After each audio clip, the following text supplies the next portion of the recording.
Our Dekton countertops have arrived. We're almost at the end of our kitchen reno. It's been 4 months since we actually started this journey, and more than a year in the making. The Dekton comes perfectly cut to fit the 3 sections of counter space. Within minutes, the Latitudes team tenderly nudges it in place and seals all the edges. Amazing to see how well it fits. Once they're satisfied, they measure for the backsplash. It'll be the exact same material, black Dekton, a manufactured granite that resists heat, scratching, and is completely non-porous. It's so resilient that you can actually cut and chop on it, although it's not great on knives. There are a lot of cuts to make in the backsplash, accounting for the cabinet shapes and the holes for electrical outlets. Before the team leaves, they mount the sink unit, which we smartly ordered from Latitudes so that they could fit it perfectly without us having to run around. The double sink is glued under the stone and clamped in place overnight until the glue sets. The next day, our electricians Ozzy and his son Justin spend the morning finalizing all the electrical work, installing the DC power supply for the under-counter lights, finishing the outlets and appliance connections, plus installing our vintage aluminum fixture that we got from Zigzag Antiques in Toronto. That's pretty close, but you know what? That's only a tiny little bit of mudding to do. Sure. My job, with Ozzy's help, is to install the microwave.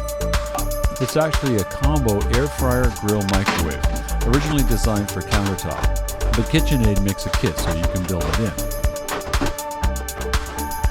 They also make a similar purpose design built-in, but it's bigger and more than twice the cost. That's good. Looks great. Every day something new is finished here. For this day, Mark, our plumber, hooks up the sink. It seems like a pretty straightforward job, except that the drain connection to the stack is too low.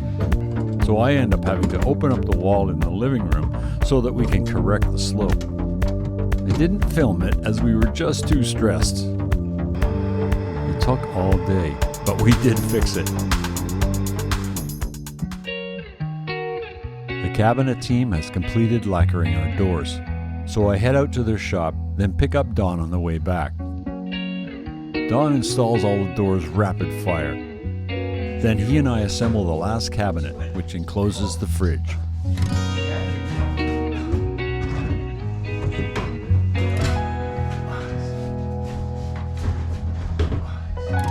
Working with Don has been so much fun. I try to be as much help as possible, but at this point I'm just grunt labor, happy to be helping.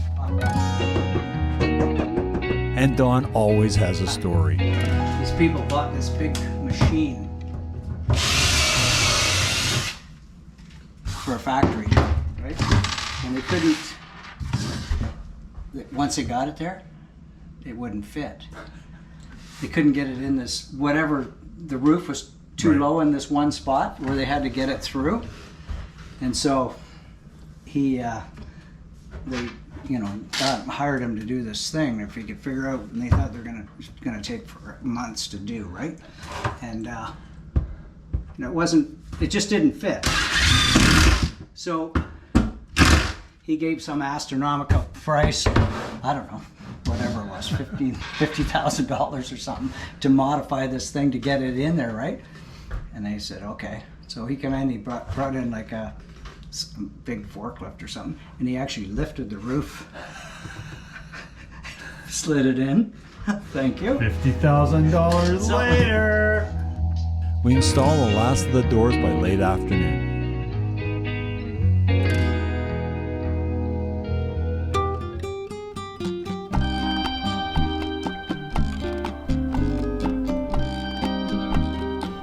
The next day, Lori and I unload the fridge and move it from the living room to its new home.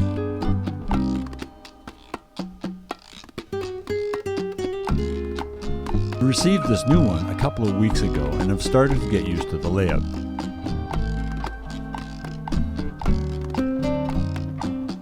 The depth of space on the wall is narrow, so we chose a counter-depth Fisher-Paykel fridge. It's wider, but it has the same amount of volume as a regular fridge.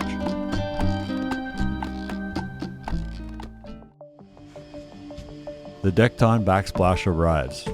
It's been just a week since Latitudes took the measurements, so we're really pleased that they've made it so promptly. I'm pretty sure that Don had something to do with that.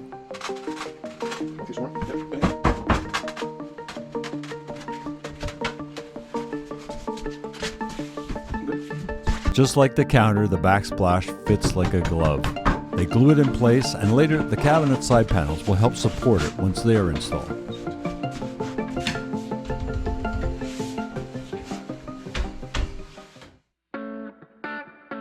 It's several days later, and Don's just shown up with all the cabinet handles. The last couple of days we've completed a lot, most of it not really worth filming.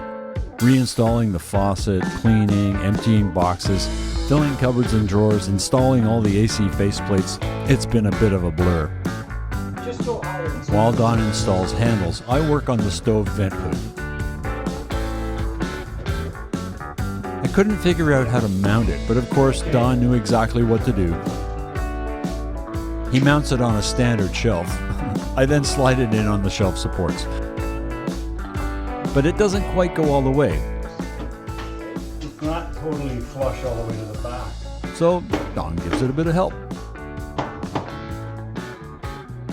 Later on, we'll install small metal L brackets to hold it in place. Well, that's neat and tidy, Don. That was like the best and the simplest solution. Always the simplest solution seems to be the most It looks beautiful. logical. Like when you open the cupboard up, you go like, meant to be that way. It's not going to get greasy up there, right? You're a genius. Can't stand myself. We adjust all the cabinet doors so they won't bang into each other in the corners, and make all the drawers line up nicely. The garbage and recycle drawer is a revelation. Definitely one of my favorite things in the design. And having drawers all around is so efficient, as you can see everything and easily pick the item you want. I'm eager to put the final vent together and drill the hole through the outside wall. But Don needs me to cut cabinet finishing panels. So over the next couple of days, I'm busy at the table saw and miter saw in our backyard. There are side pieces for the sections that go to the stove and sink, large pieces to hold the under cabinet LED strips, a range of sizes to fill in gaps and kick plates, and the metal inserts that hold the LED strips. Measure twice, cut once. Famous woodworking wisdom has me double checking with Don every so often. All under the watchful eyes of Fred, our male Burmilla, who has taken over from Hildy, who was keeping watch before. Everything fits, so that's a relief. And there's still lots more to do.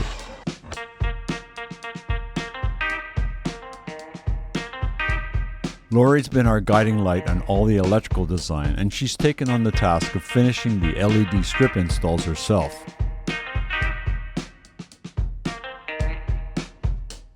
Some of it needs soldering, but most of it just needs marrettes to twist the wires together.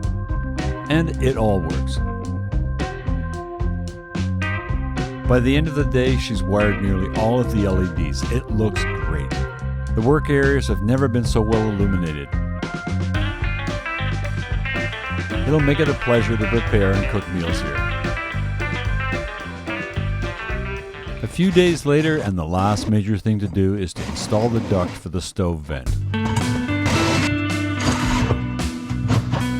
The main thing is to be able to cut through the entire wall without hitting a stud. I'd mapped out the wall before we closed it in, so I know exactly where the studs are. There's a lot of layers: the back of the cabinet, drywall, insulation, exterior wood sheathing, and finally the exterior stucco. I thought I could cut through the stucco with a standard hole saw blade, but nope. So I race out to the hardware store for a better blade. What a difference, it goes through like butter.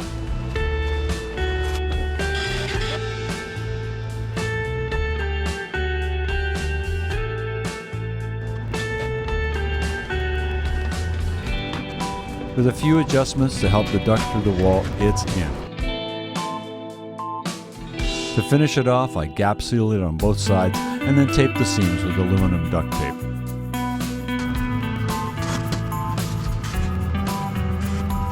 So that's it. Yes, there are still a few things to finish up, but the kitchen is more or less all done. Back in March, our cluttered little kitchen felt very restrictive. But now it's completely transformed.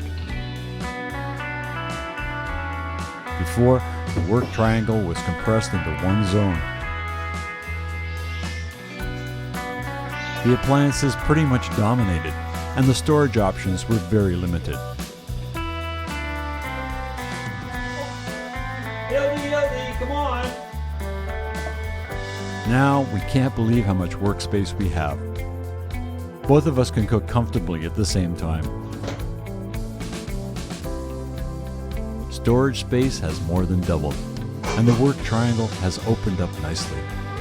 The appliances are integrated so efficiently, it's a marvel. We love the Decton surfaces, the beautifully lacquered cabinets, and how the lighting came together. We're so grateful to all the folks that helped us through this project, especially our dear friend Don Ballard, who guided us all the way, and whose design and installation craft were an inspiration.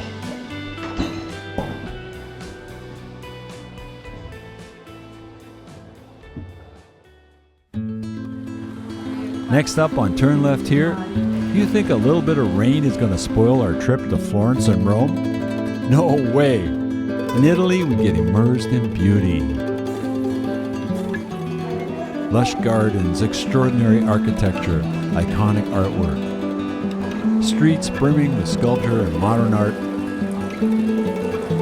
Wonderful piazzas and incredible food experiences. Thanks so much for coming along on our renovation ride. Hope you liked it. And if you haven't already, please subscribe to help support our channel. See you in Italy.